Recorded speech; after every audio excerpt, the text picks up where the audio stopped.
امام مالک بن دینار رحمۃ اللہ علیہ فرماتے ہیں مجھ سے کہنے لگا پیسے آئے تو میں عیاش ہو گیا. رمضان کا مہینہ تھا. عصر کے بعد میری اماں افطاری کی تیاری کر رہی تھی. میں گیا, میں نے کہا شراب پی ہوئی, اماں روٹی دے. تو اماں کہنے لگی شرم کر, روزہ رکھا نہیں تو جنہوں نے رکھا ہے ان کا تو خیال کر.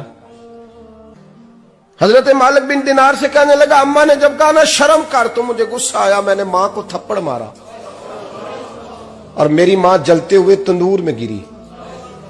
لوگوں نے مجھے پکڑ کے اندر بند کر دیا کمرے میں. ساری رات میں شور سنتا رہا پر نشے میں دھوت رہا. سویرے آنکھ کھلی اور میں نے کہا میری اماں کا, وہ تو لوگوں نے رات کو ہی دفن کر دی جنازہ پڑھ کے. تڑپ کے کہنے لگا مجھے کیوں نہیں بتایا؟ تو کہتے ہیں لوگ کہنے لگے تیری مرتی ہوئی ماں کہہ گئی تھی اسے میرا منہ نہ دیکھنے دینا. کہنے لگا جب ماں کی انتقال کی خبر ملی تو میں نے کلاڑی لے کے وہ ہاتھ کاٹ دیا جس سے ماں کو مارا تھا.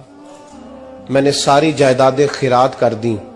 24 سال ہو گئے ساری رات نماز پڑھتا ہوں, روزہ رکھتا ہوں, حج کرتا ہوں, پر ہر سال کوئی آ کے کہتا ہے جا دوڑ جا تیرا کوئی نہیں قبول ہوا. کہ حضور ماں کے نافرمان کو معافی کیسے ملے گی؟ تو امام مالک فرمانے لگے نبی کریم نے فرمایا جا اسے جا کے بتا دے تجھے قیامت میں تیری ماں کی وجہ سے بخش دیا جائے گا. کہ حضور اماں کی وجہ سے کس طرح؟ تو محبوب فرمانے لگے اس کی ماں قیامت میں اس کے خلاف مقدمہ دائر کرے گی رب کریم کی عدالت میں, اے اللہ میں نے 9 ماہ پیٹ میں رکھا, درد سہ کے اسے جنا, جگر کا خون پلا کے پالا اور اسی نے مجھے قتل کیا. رب کریم اس کی ماں کا مقدمہ سن کے کہے گا اٹھاؤ اس کو دوزخ میں پھینکو, اس نے ماں جلائی تھی اسے بھی جلاؤ. محبوب فرمانے لگے جب پکڑ کر کے مالک اس کو محمد بن ہارون کو لوگ لے جائیں گے نا جہنم کی طرف,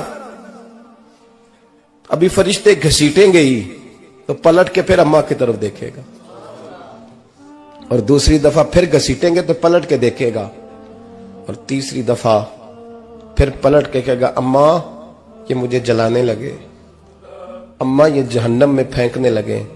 میرے حبیب فرمانے لگے وہ جل کے مرنے والی ماں وہاں بھی بول پڑے گی, کہے گی یا اللہ چل میں نے معاف کیا تو بھی معاف کر دے, اے اللہ میں نے معاف کیا تو بھی معاف کر دے, اللہ تو معاف کر دے اسے.